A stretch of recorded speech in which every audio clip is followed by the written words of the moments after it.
Angel Beckandi, Rabbi from Another Planet. Please like, share, and subscribe, and ring that little bell so you're notified when new videos drop. Excuse me, I have been thinking about Star Wars. I've been musing about Star Wars quite a lot over the last 12 hours or so, maybe more, 18 hours. I just bought my tickets for the Rise of Skywalker, which is normally a joyous event for me. I'm like, oh, I can ticket for new Star Wars, watching on the opening night, December 18th, 7 o'clock, which is 7 hours ahead. We're in Israel, so 7 hours ahead of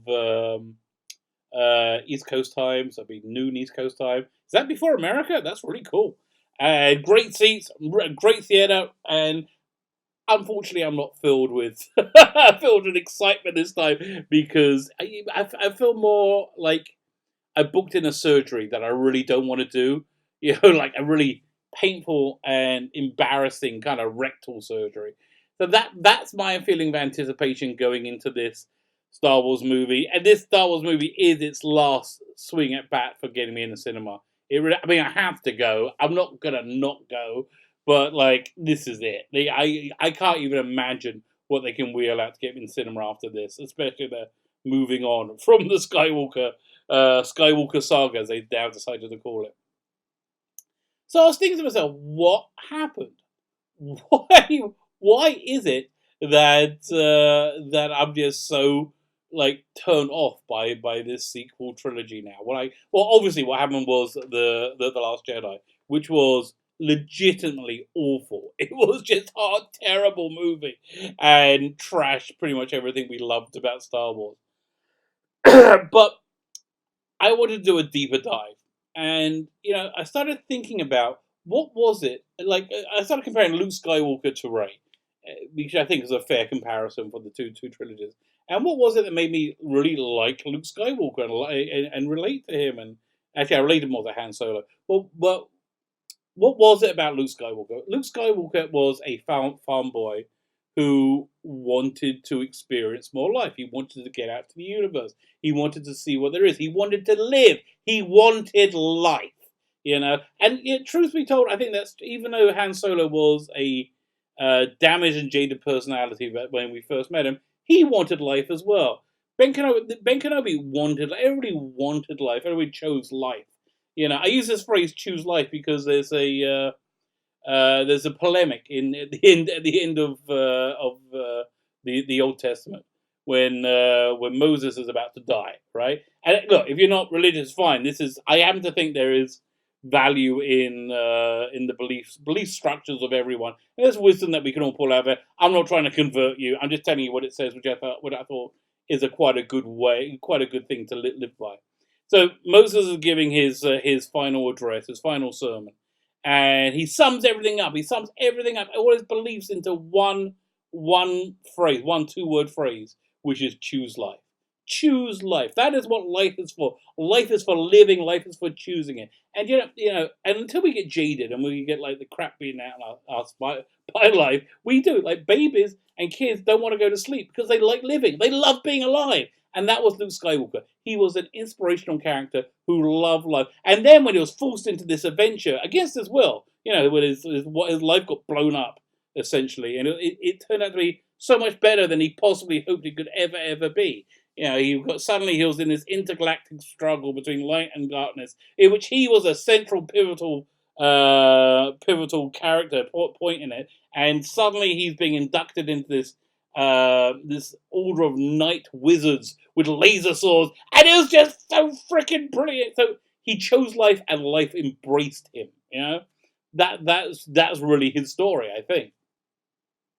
Now Rey, on the other hand, doesn't really like life. She doesn't want to get out and see the universe. She's very happy living in a burnt out is that what she was living in Force Awakens?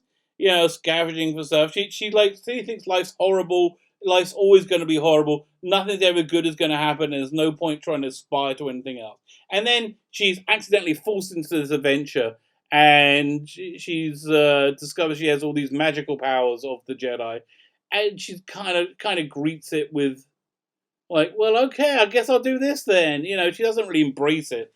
Most of the time, she has a expression like she's swallowed a wasp. That's not an inspirational character. and more than that, it's actually I'll go into the whole second part of Ray towards the end when I explain something else. But I think that's a real core difference between these two trilogies. One is a uh, filled with people who love life and love living, and one is filled by people just doing stuff and don't really have any motivation. Things that just happen to them, and I think and it's not inspirational at all. It just kind of looks cool. So my question was how could this happen? Star Wars is a billion-dollar franchise, and you would have thought they'll take some care and attention over the script for the upcoming Star Wars. But no, they didn't. What they did is they drafted in a very successful filmmaker, J.J. Abrams, to kick it off, and I think to map out the themes of this sequel trilogy, the Disney trilogy, which we'll get into in a second. Now, J.J. Abrams, I think he's a pretty talented filmmaker in that he can make a movie that whips along and zips and is entertaining. And listen, if you created anything, you putting anything on the plate, on the table when you're done, that's impressive in of itself. I'm never going to poo-poo anybody's creative endeavors. I think, and JJ, he did, it was also with Star Trek. He made an entertaining movie that zipped along and kind of felt right. But if you stopped and analysed it for too long, it fell apart completely. Because that's the other part, Jay. He may be a great filmmaker. He's a terrible writer. He's a terrible, and he needs to. I think he just needs to go and write a lot more. I don't think he did enough on TV with Felicity. I think no. What his what should have happened? He had a grounding in TV. He did Felicity and Alias. I didn't really see either of them. But what he learned from those is how to paper over your own deficiencies rather than rise above them and become better. So yeah, and I think he's as he's the king of Hollywood now, he's indicative of the type of filmmaker there is now, who are just lazy. When they hit something that is difficult for them, they go, we'll find a way around it, rather than facing the trouble and working through it. This is something Luke Skywalker would have done. Well, yeah, Luke Skywalker, if he hit an obstacle, he wouldn't find a workaround. He would find a fix for it. Whereas the JJ, finds a workaround. Just does whatever he can to get by, which again I think is very represented in his characters in Rey. So again, so the first half of how this happened, simple inefficiency, laziness, low quality work, which somebody's been allowed to get away with all their life because they're strong in other areas. So that's the first problem with this show. Simple inefficiency, but the real core problem, and the reason why Rian Johnson's script got greenlit, is because the fundamental theme of this Disney trilogy is the Force is female. Now, this is something that was uncovered by a Midnight's Edge video. I think I saw it. I think it just came out, so it's worth checking out.